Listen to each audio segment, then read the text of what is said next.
What I'd like to do then is bring on today's main speaker. I've known of Tony for a while. Got to meet him middle of last year. Yeah, when I was just starting to sort of fight my way back, and Tony invited me to speak at one of his events, which we did over in Solihull, wasn't it? And over in Norwell. Yeah. And it's a networking event that Tony runs on a monthly basis.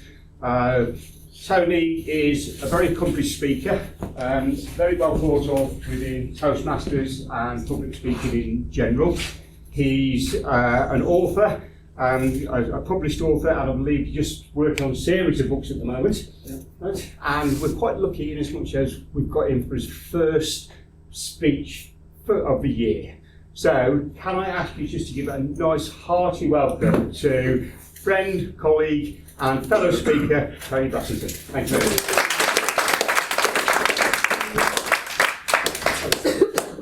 I want to start by asking you a question. A really simple question, but it's very easy to dismiss the importance of this question.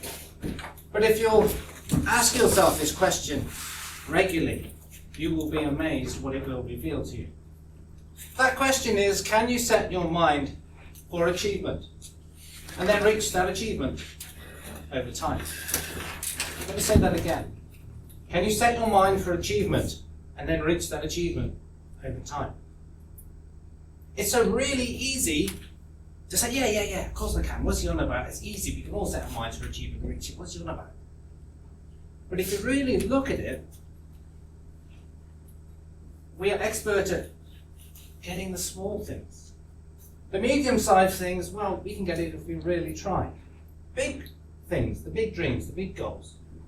The average person in the street, every time there's been a survey into it, any study at all, the average person, somewhere around about 95 to 99%, give up entirely on the big things. It's too big, they can't deal with it. They don't know how to set their mind to achieve those kinds of things. But we are spiritual, creative beings. We can set our minds to achieve absolutely anything we truly set our minds to. Now that doesn't mean that it won't take some time to learn a few new things in order to get there. It almost certainly will. If we keep doing the same things, we'll keep getting the same results. We've got to open our minds, let in some new stuff, new ideas, new thought processes, new tools and techniques. Keep absorbing the good stuff. If we'll ask that question, can you set your mind for achievement and reach it over time? It actually has the benefit of allowing you to know yourself better. I wrote a book of quotes years ago. It was one of my very first books. And it was interesting looking at some quotes that lots of people seem to say the same thing. And I realised why. It's because they're human truths. Now, one of those quotes is know thyself. So many people have spotted the great importance of knowing thyself.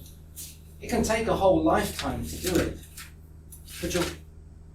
But the sooner you start getting to know yourself, the sooner you're going to find those answers. That question will allow you to know yourself better, especially in terms of success. That question will allow you to find gaps in your success knowledge. Gaps in your success knowledge. Think how incredibly important that could be to you. I bet quite a number of people in this room will have had experiences in life, and they could be over a period of time, say 2 years to 10 years, to come right back to where you started. And you think to yourself, oh, wait a minute, how did that happen? Why have I arrived back here? Again, it's that know yourself thing. And very often it is a gap in the success knowledge. So that question, I believe, is incredibly important. And here we are in January of 2017, and I would suggest that that question is key right now to getting the year ahead off to a really good start. If you're into meditation, I would give a bit of time meditating on that question. If you're into daydreaming, then just daydream on that question. Stare out the window, let your mind go blank. I see some of you have already started. So, yes, I believe that is an incredibly important question. Which looks a bit like that. Right, I don't start my presentations off by saying my name and what I am and what I do. I think the important thing is to get people hooked, get them thinking at the start. So, as Mike said, my name's Tony Brassington. I run a business called Mind and Achievement. I'm passionate about helping people to reach their dreams and goals. When I left school, I was dead keen to get started, to get engaged with the world, to make things happen. And I had that experience where you spend quite a bit of money, quite a bit of time, and you pursue something only to come back to where you started. And for me, it happened for quite a long time, until I started to become exposed to certain books, certain ideas, and I learned more and more about these things. I studied it in incredible depth. And do you know what really scares me when I think about it? Is if I'd never read certain books, if I'd never stumbled across certain pieces of information, then theoretically, I'd still be going round in circles. Now, it's not entirely true, because you would make some progress. But wait a minute, life's a little bit too short to spend decades and decades making slow progress. If somebody's got answers, we need to put yourselves in a position to gain from the answers, the experience, the knowledge. If it can help you, then it's incredibly valuable to get that knowledge. I'm doing videos on YouTube at the moment. I post one up every Saturday. Really enjoy doing that. It's quite a new thing for me. It's a different form of speaking. You have to stand quite still and not move your arms all over the place, and a whole other load of discipline. So that's quite interesting. I've written a number of books. I'm writing a series of books at the moment. The idea was I was going to write this series of short stories. I now realise there's no such thing as a short story. Once you start writing, they just get bigger and bigger. But this series, when it comes out, I'd really look for it, because it's going to have quite a number of elements of success. I've set my mind to achieve something with this series of books. It will actually give me, it will actually give me my 5 minutes of fame and all that kind of stuff. And I'm really looking forward to making that happen. So that's a little bit about me. Let's move on. Setting your mind for achievement. We have to start by asking this question: what do you want? The question below is basically the same question: what do you really want? Or is it the same question? It might surprise you to know that those questions are actually miles apart. What do you want? Now, a lot of people will claim that they know what they want. And they are correct. But there are also people that believe they know what they want, but they don't. Let me give you an illustration. A guy that I know who's coming up to 80. I met him a couple of years ago. And he was a really interesting guy. He said, I'm really interested in personal development. I like positivity and all that kind of stuff. I thought, yeah, he's my kind of guy. I get where he's at. And a bit later on, when I knew him a bit better, he told me his life story, all the ups and downs, the challenges, the stuff that life threw at him. But every single time, he faced up to it. He took it head on. He overcame every obstacle that was thrown at him. The funny thing was, a bit farther down the line, a new obstacle arrived. And it was bigger than the first. It had challenges even bigger than the first one. And it would pull him right down. But he'd rise up. He'd want to beat it. And he did. And then another set of challenges, let's use the correct word, crap, happened. The guy ended up homeless, basically penniless, about £100,000 in debt. and a whole host of other things which, generally speaking, you do not want. And again, he rose to the challenge and he beat it. And there's that guy. He's coming up to 80. He's interested in personal development. And he talks about a book that he's written, and it's full of challenges. And the guy in the book overcome the challenges. And I'm listening to him talk about all these areas of his life, and then I realise what he thinks he wants is actually quite different from what he says he wants. What he really wants is challenges to overcome and beat. And that, using the law of attraction, is exactly what he got. That is scary. Isn't that scary? 80 years old. Now, he's interested in personal development. I know what his dreams and goals are. Now, he's on sticks. He's in bad health. Yes, you could turn it round. Everything could unfold as he claims he wants. In reality, I don't think it is. I want to avoid using the term game over, but it's not far off. We really do have to know what we want, exactly what we want.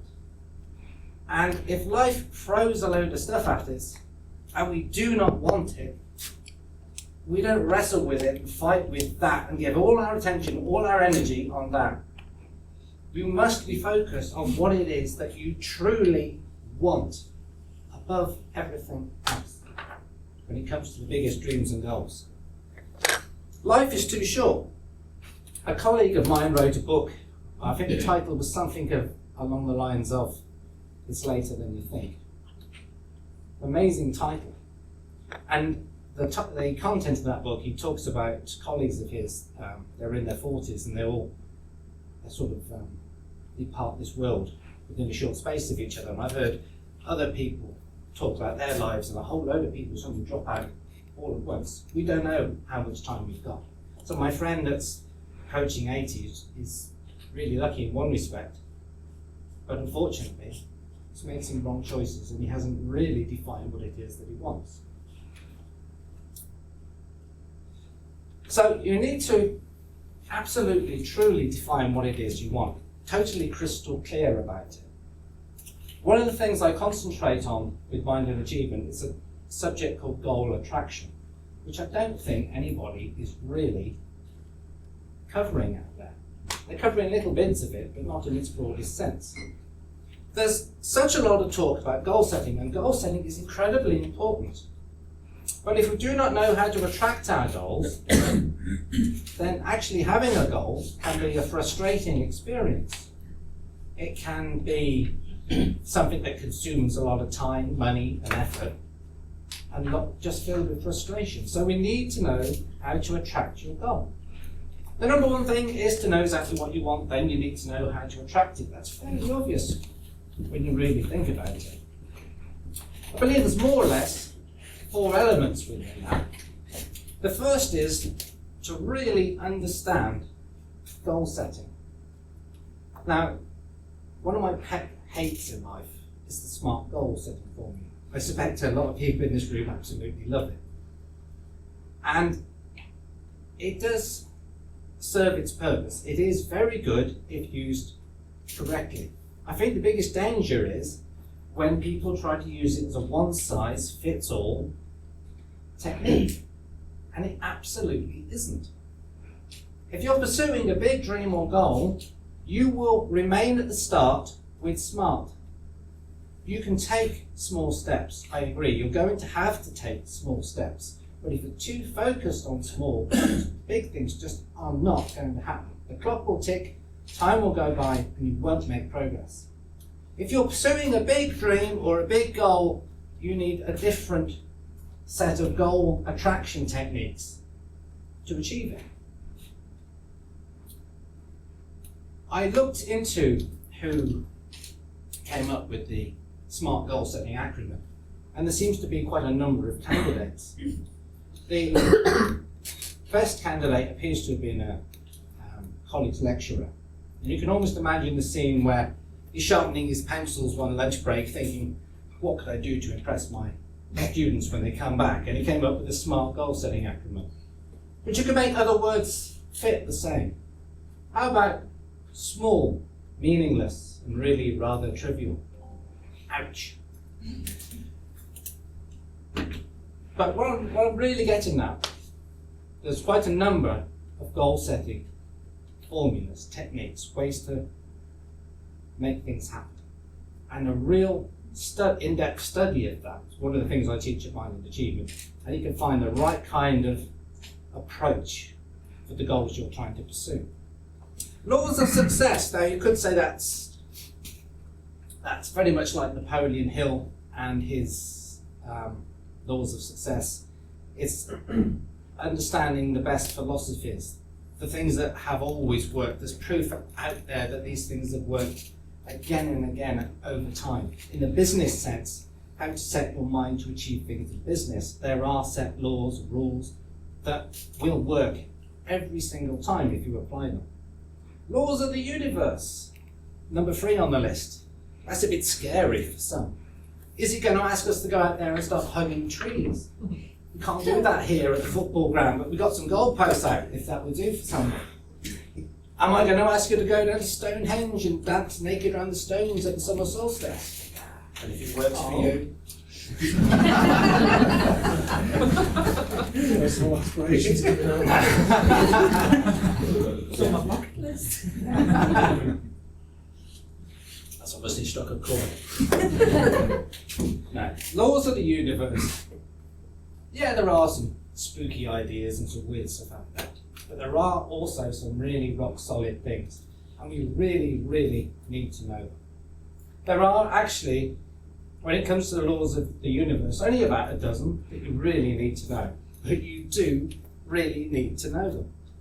A few years ago, we had the wonderfully successful film and book, The Secret by Rhonda Byrne. And that deserves all the success it had. It's incredibly important and key. But do you know that the law of attraction, which The Secret is based on, when it comes to the laws of the universe, the law of attraction is actually 3rd on the list? Now, isn't that worth knowing? The other 2, wouldn't that be incredibly important? That's one of the things I go into on, I do a course once a year called Setting Your Mind for Achievement, and we go into depth on those 12 laws. And then at the bottom, we've got this wonderful thing called pull the trigger. And you ever met someone, they've read all the books, they've been on all the courses, they know what they want, and it never seems to happen. They can't quite pull the trigger, they can't quite make it happen. Quite interesting, that one. Sometimes it goes back to something we said earlier. There is actually a gap in their success knowledge. Or it ties in with that, what do you want? Or what you think you want and what you really want can actually be different. And if you don't get that correct and gelling, you're not going to be able to pull the trigger. So it's when we get all those kind of things in place, then we can have the ability to attract our goals. It's really wonderful because you've got the confidence that you know you've won at the start. You're winning at the beginning. You know you're ahead of the game. Have you ever taken on a new project or pursued a new goal or dream or something? And you're just full of doubt. You're worried. You're not certain. What if? Maybes. I hope this works. And all that kind of sort of lukewarm language. When you really understand goal attraction, when you've got everything in the right place, then you feel confident. You're ahead of the game. You know it's going to happen. I'm working on this series of books that I'm working on at the moment, and I've set my mind to achieve certain things with them. I'm really confident with it. I know what's going to happen with it. I can picture it in my mind. I've got it visualised. I'm going to make it happen. Yes, I know there's obstacles out there and a whole host of different challenges and things, but I'm not worried because I understand my goal of attraction, how to make it happen. And I believe anybody in this room could learn that too. I would like to share this little idea with you. When you have identified what it is that you want, what are you going to give? Now, some people take instead of giving. If we went to a prison and you spoke to the inmates, or just looked at their records or whatever, you would find a whole load of people that knew what they wanted, or in a certain brief moment of time knew what they wanted, and decided to take it. You know, like thieves, robbers,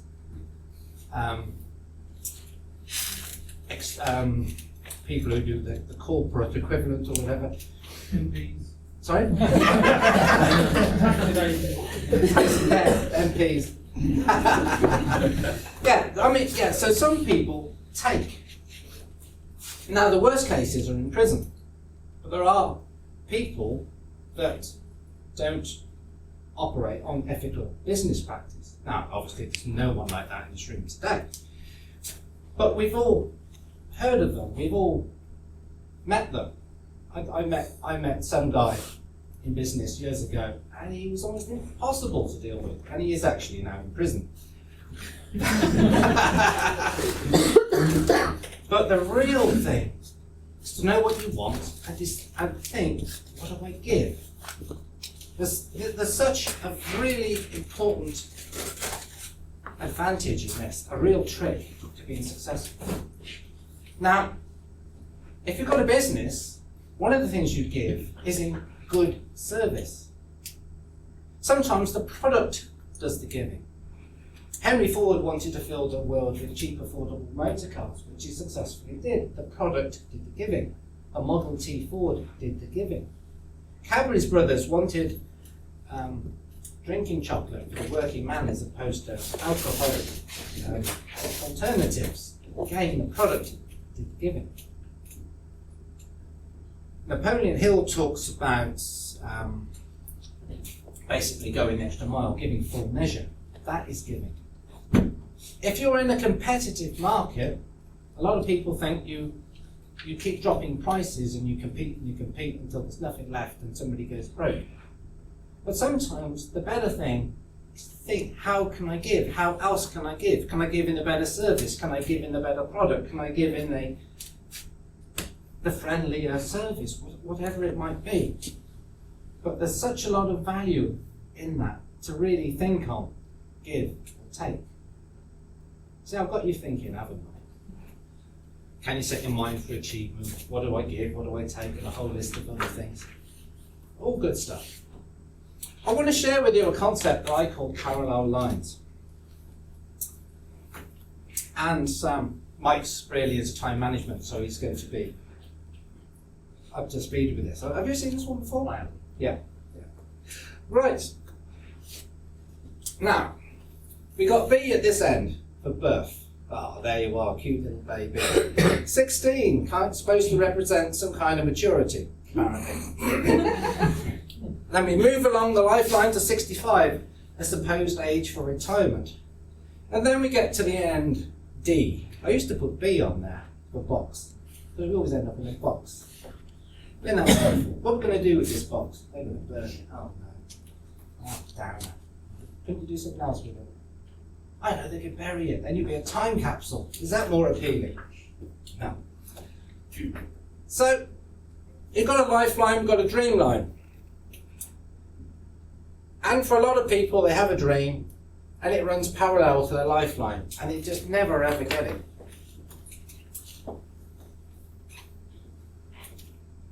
Now, the dream lines come in all kinds of different shapes and sizes. Sometimes the dream line is broken. It's not joined, it's intermittent.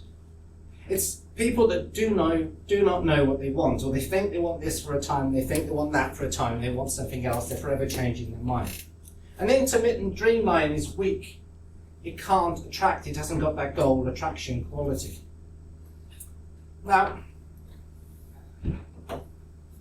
when I when I was setting out to make things happen, I suddenly thought about this dream line concept, this parallel lines thing. I thought, surely the two should come together at some point.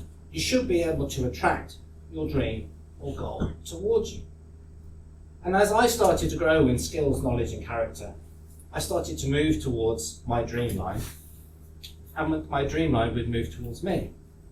Time would move along and plateau a bit. I would grow in skills, knowledge and character, and my goal line would move closer, and on it went until they finally met. Now, as I say, dream lines and goal lines come in all kinds of shapes and sizes. Wouldn't it be really nice if they were like that? You set a goal, you've got a period of time, you go forward, and you just gently merge and go forward. Well, it must happen, but I suggest it doesn't happen that much. I would suggest when it looks like that, you haven't set a goal that's big enough. It's been quite easy, that one. I think that is a more realistic experience for a lot of people, where, as I say, you move forward in time, you grow in skills, knowledge and character, your goal gets a bit closer and you move forward again. But I think that is much more like a lot of people's experience. Have you noticed how sometimes you try and try, but it's 2 steps forward and 1 step back? I think that's part of the process. It does seem to be. But if we think in terms of parallel lines, that does help quite a lot, trying to attract your goal, trying to pull the item towards you. I will share a story with you. I used to visit a business in my day job years ago, and there was a guy there. He was coming up to 65, and he was just about to retire. So I wished him well, shook my hand, off he went. I went back to that business about 3 weeks later, and he'd left. He was no longer there. And then I went back another 3 weeks after that, and he was back again. I said, I thought you'd retired. He said, I had. But I come back for a bit of, get me out of the house, bit of pocket money, get me from under the wife's feet. He said, well, I had retired, he said. They gave me a clock and everything. He said, I told them what to do with that clock. He said, they bought me a clock from Argus. It cost £35. He said, I worked here for 40 years. That clock doesn't represent £1 every year that I worked here. It's an interesting little story. There's all kinds of moral dilemmas within it if you really think deeply on it. And there must be, I'm certain, many, many stories which are much worse than that, where you get nothing after an even longer period of time. You might even get a lot of abuse on your last day, or you might even have to give your boots back, or whatever it might be. So I'm sure there are many worse stories. But the point I want to make is, when he started that job 40 years ago, if you think in parallel lines terms, the lifeline and the goal line, he didn't set anything on that goal line for the exit point for that job. When he took that job on, he didn't say, I want X when I leave, I want a car for life, I want a cash figure, I want a whatever it might be. He didn't say to himself, I want a business, I don't want to be retiring here. He didn't say whatever goal it could have been. He could have put any goal on that goal line, that dream line, and worked at it, attracted it, and made it happen. But he didn't. So the years went by, and he gets to that point. The day comes, and he complains about his clock, which you can sort of understand, but, well, wait a minute, he volunteered for that clock. He volunteered for it at the start because he didn't set anything on his dream line to offset it happening. So, it's a true story. I think it makes a point that we really do have to set some goals based on dreams. So what's the great secret to life? I think Rhonda Byrne touched on this in The Secret. We really do have to be careful what we think. What we think is so important. And I'm suggesting to you that we need to set our minds to achieve things. Or the years will go by and we won't be as fulfilled as we might have been. We probably won't be as happy as if we'd achieved some of the things that we could have decided to pursue earlier on. There's one great quote that thoughts are things. And there's a lot in metaphysics about that. We need to fill our minds with the good stuff, and then we need to take that knowledge and direct it to a worthy end of our own choosing. So 2017, if you'll think in terms of setting your mind for achievement, if you'll think in terms of goal lines and dream lines, if you'll think in terms of what do I want to give and not just take, then this year could be incredibly successful, rewarding and fulfilling for you. So 2017, I wish you all every success. Thank you.